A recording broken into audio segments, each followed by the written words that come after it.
آج اس موقع کو غنیمت جانتے ہوئے میں ایک آفر اوپنلی رکھنے لگا ہوں. اس وقت پاکستان میں دو بڑے مفتی ہیں جن کے اوپر آلموسٹ پاکستان کے عوام کنسنسس کے ساتھ ایگری کرتے ہیں کہ یہ پاکستان کے ٹاپ کے مفتی ہیں اور یہ بائزڈ نہیں ہے. نمبر 1 ہمارے مفتی منیب الرحمان صاحب حفظہ اللہ تعالی جن کا تعلق بریلوی مکتب سے ہے, اور نمبر 2 مفتی تقی عثمانی صاحب حفظہ اللہ تعالی جن کا تعلق دیوبند کے مکتب سے ہے. تیسرے نمبر پہ اگر کوئی تھے تو وہ ساجد میر صاحب تھے رحمہ اللہ تعالی اہل حدیث مکتب سے, لیکن وہ فوت ہو چکے. ان کی جگہ حافظ عبد الکریم صاحب موجود ہیں, چلیں ان کو بھی آپ شامل کر لیں حفظہ اللہ تعالی. یہ 3 پرسنالٹیز, اور ان میں بھی بالخصوص دیوبند اور بریلویوں کے جو مفتی اعظم ہیں مفتی منیب اور مفتی تقی عثمانی صاحب,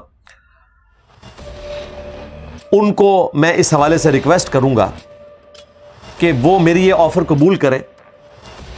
میری خواہش پہ نہیں, چونکہ آپ کے جو چھوٹے علماء ہیں وہ بار بار مجھے گمراہی کے سرٹیفکیٹ دیتے ہیں اور آپ دونوں کی خاموشی انڈورس کرتی ہے کہ آپ مجھے واقعتاً گمراہ نہیں سمجھتے, مسلمان سمجھتے ہیں.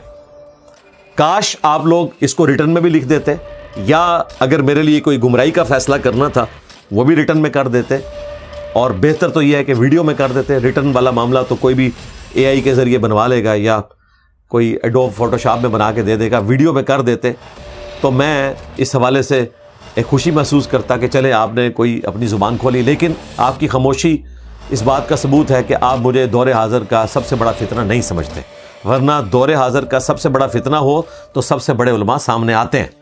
جب غلام احمد قادیانی دجال نے جھوٹا دعوے نبوت کیا تو اس وقت بڑے علماء سامنے آئے. ثناء اللہ امرتسری اہل حدیث کے بہت بڑے عالم تھے, وہ سامنے آئے. پیر میر علی شاہ صاحب سامنے آئے, احمد بریلوی صاحب سامنے آئے.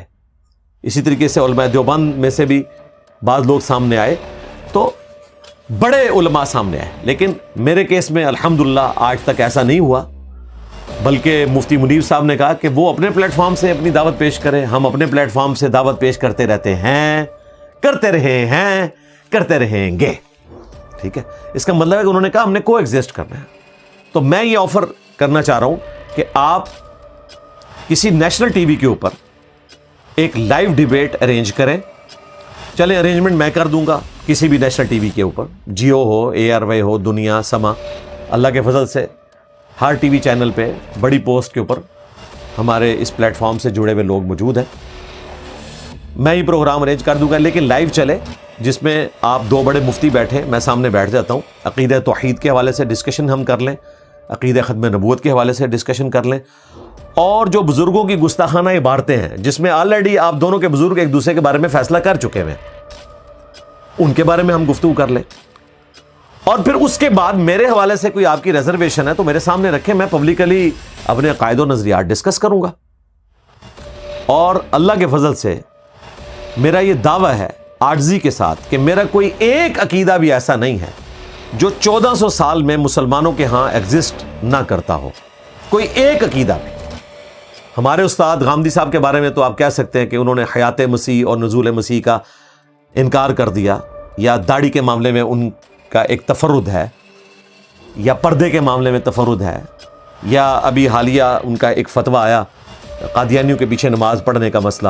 اگرچہ وہ قادیانیوں کے عقیدے کو کفریہ سمجھتے ہیں, لیکن وہ کہتے ہیں کہ کفر کی جورسڈکشن پیغمبر کے پاس ہے کہ وہ کسی کو کافر ڈکلیئر کرے یا نہ کرے, ہم صرف عقیدے کو کفریہ کہہ سکتے ہیں. اور یہ بھی ان کے مخالفین پروپیگنڈا کر رہے ہیں کہ جی وہ عقیدے کو کفریہ نہیں مانتے ہیں, وہ عقیدے کو کفریہ مانتے ہیں, لیکن ان کا ایک ٹیکنیکل پرابلم ہے. تو اس طرح کا کوئی معاملہ تو میرے ساتھ ہے ہی نہیں ہے.